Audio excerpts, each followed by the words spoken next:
Let the bot battle begin. Subzero immediately flipping Gruff over, and both bots upright from their respective positions. Subzero gets Gruff into the corner. They can get underneath that lifter with ease, but are struggling to get both their wedge and their flipper underneath Gruff. Take him into the screws there, but not able to land another flip. Now Gruff getting underneath. This is a good fight so far, as Gruff now takes Subzero into the screws. They flips over, but Subzero quick to self-right, and Subzero lands another flip and another one. But no real big flips, nothing major, and now Gruff lifts Subzero over. Right now Subzero lands another flip on Gruff, and now Subzero slams Gruff into the walls, and now Subzero's flipper has broken in the process. That is going to have huge implications on this fight. Subzero without an active weapon now, without a clean way to kill Gruff. They're going to need to get creative and keep ramming him into walls just like they did there. Subzero is getting underneath Gruff a lot easier now that they don't have their flipper in their way, ironically. When Pulverizer hits Subzero there. It was a very close fight, neck and neck to begin, but Subzero has taken an edge ever since it lost its prime weapon, slams Gruff lifter first into the rail again. That's got it taking its toll on Gruff. It's a very durable weapon now. That's not going to come off easily, but with repeated attacks, it's going to have problems. And now with a front right wheel of Subzero has come off. This could mark a turning point. Now Subzero's front and drive itself is compromised. Gruff getting a lift on the side. Still not quite sure how to attack Subzero, but definitely finding their mojo now as they push Subzero back. Now Subzero slams Gruff yet again, even down one wheel. They're continuing this fight, but Gruff now picks up Subzero and drops him in the pits.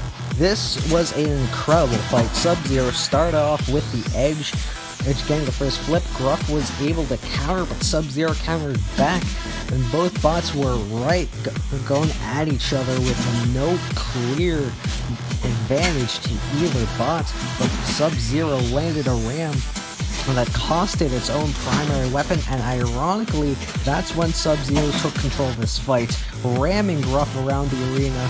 That was a period of time where Gruff could do absolutely nothing to Subzero. However, Subzero landed another ram in the exact same corner that broke a wheel and a wedge off, and that is where the fight turned. Gruff was able to get underneath Subzero, pick it up, and then throw it into the pits for a knockout win in a great fight.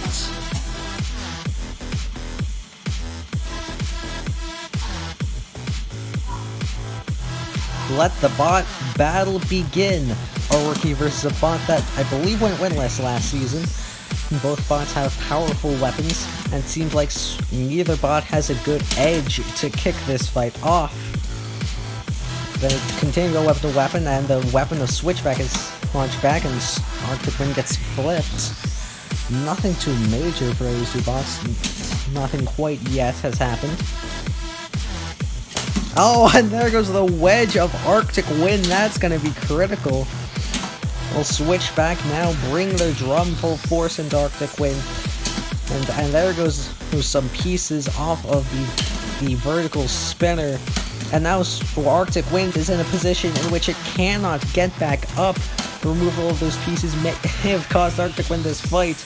And this looks like it's going to be it. Switchback backing away and is looking to take their first win of the season and the first win of their career. 2, 1, knockout. It was a good, even fight between both bots with a couple shots exchanged.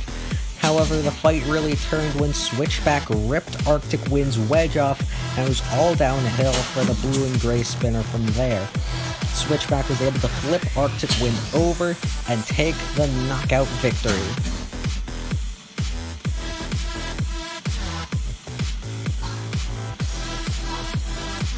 Let the bot battle begin. Endgame getting underneath Snowfall first, gets a slam on them, but Snowfall lands a small flip onto Endgame.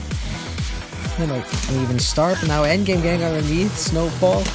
and really underneath there. Endgame seems to be winning low ground, but Snowfall gets underneath, landing a couple flips here. They're pinning Endgame in the corner, trying to throw them around, throw them out of the arena early, but Endgame able to survive and get away. Just goes right back into the flipper. And oh, great flip there from Snowfall, but Endgame still seems to be okay. The left forks, though, seem to be bent off a bit. I think one of the tips is twisted, but they're still able to fight. Oh my goodness, massive flip by Snowfall. Endgame staying in this fight, but Snowfall with the edge, but Endgame continues to counterattack. But there goes one of the forks of Endgame. And I think this fight could be over shortly if Snowfall gets the right flips. But now Endgame flips Snowfall over, and that's not good. The weapon is of Snowfall not in a position where it can self-right, but now it could maybe, if it could just get up. But this would be a great comeback by Endgame if Snowfall cannot.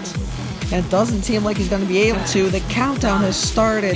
Snowfall had an edge but wasn't able to exploit, and Endgame will take the win. This was a back and forth fight.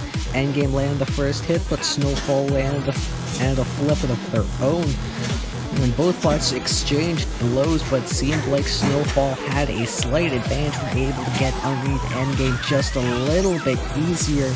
As noted, especially by this massive flip, sending Endgame out of camera range. And they got another flip after that, but Endgame managed to counterattack and flip Snowfall in a position where they could not self-right, thus taking the win.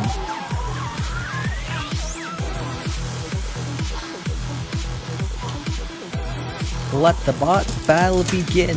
Hammerhead's wedge deflects Rotator's blade in the first hit, and Hammerhead just going very aggressive as he usually does. Now Rotator gets pushed up somewhat onto the screws, but able to escape, and Rotator lands another shot, but Hammerhead keeps throwing that hammer at him. The Hammerhead continuing the pressure, looking to break that undercut. Now Rotator gets underneath with that wedge, slams Hammerhead into the wall. Now trying to get them into the screws, and Hammerhead is in a very precarious position, able to escape it. Hammerhead was nearly out of the arena. That fight could have been done right there, but the battle continues, and Hammerhead continues to drop their powerful hammer. Rotator has for a while opted to avoid that, using that spinner that I think it's down, and they're just going with their wedge, and it seems to be working well. They're getting underneath Hammerhead a decent amount, but Hammerhead does not care. They have the reach to just hit Rotator again, but Hammerhead nearly in the pit. Rotator clearly winning on control right now, but those hammer shots could deal damage over time. This is a long match for both bots. I think we've only had one judge's decision so far this season. Hammerhead is dropping out on their flip themselves. Rotator seizes the initiative, gets some more control, but Hammerhead gets to the side of Rotator, drops the hammer again and again. Like, Rotator might be starting to buckle in the middle of their chassis, but who knows? They're continuing to control Hammerhead. Whatever damage they've caused so far, it has not caused too much of a problem with their control game. And now, oh my goodness, the entire weapon system of Rotator has come off. Oh, it's definitely not gonna work. And now Rotator gets underneath again, though. This is a brutal fight between these two bots, scrapping it out. This is just a brawl. Neither bot has a clear edge. But now Rotator slams Hammer and has lost its wedge. And a big chunk. Rotator seems to be on the verge of getting knocked out. They're still moving, but for how much longer? Hammerhead throws itself over Rotator. But now they have to take advantage of this opportunity. Rotator's the box with wheels right now. Hammerhead sees the shift. What a shot with that hammer. And they're absolutely taking advantage. Bring that weapon down onto the chassis of Rotator. But now their hammer goes flying away. But Rotator is not moving. The countdown has begun. And after an absolute war, Hammerhead will take the knockout victory over Rotator. This was an absolute war from start to finish. Hammerhead able to get the out-wedging and break Rotator's weapon early, but Rotator remained in control for the majority of this fight. And this was nearly able to get Hammerhead down and out several times. Hammerhead just kept firing that weapon into Rotator, despite the continued pushing and wedging that Rotator was doing. And this was not an easy fight for either bot, but Hammerhead started to turn the tide. They broke off Rotator's weapon entirely, and after one big push from Rotator, the wedge came off, and Hammerhead just delivered blow after blow to get the knockout.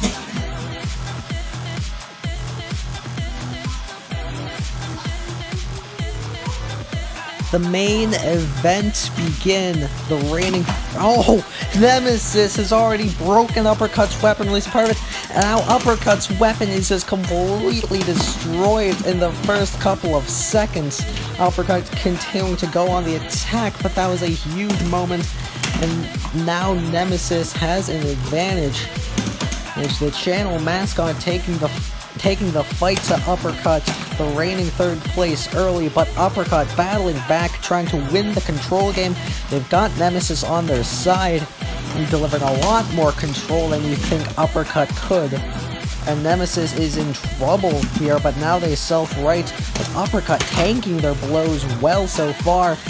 And really, it's gonna come down to how long that wedge, that very improvised, I will say, wedge on Uppercut will last. They're holding up well, but Nemesis is just so tough and so powerful. They can end this very quickly. And now there goes the wedge Uppercut spinning, and that's gonna do it. Nemesis tears Uppercut in half. And that is going to be a knockout for the channel mascot. Last season's number 3 seed advances to 1-0 with a destructive knockout. 3, 2, 1. This fight very reminiscent of Hammerhead versus Rotator. Just last fight, Nemesis broke Uppercut's weapon in the first couple of hits. However, Uppercut was able to gain control and keep Nemesis under fire throughout the middle portion of this fight. And it seemed like Uppercut would have the advantage in that category, and they did for a while. However, Nemesis was eventually able to escape the control and land a shot that ripped off Uppercut's barely anti-horizontal wedge and then split them in half.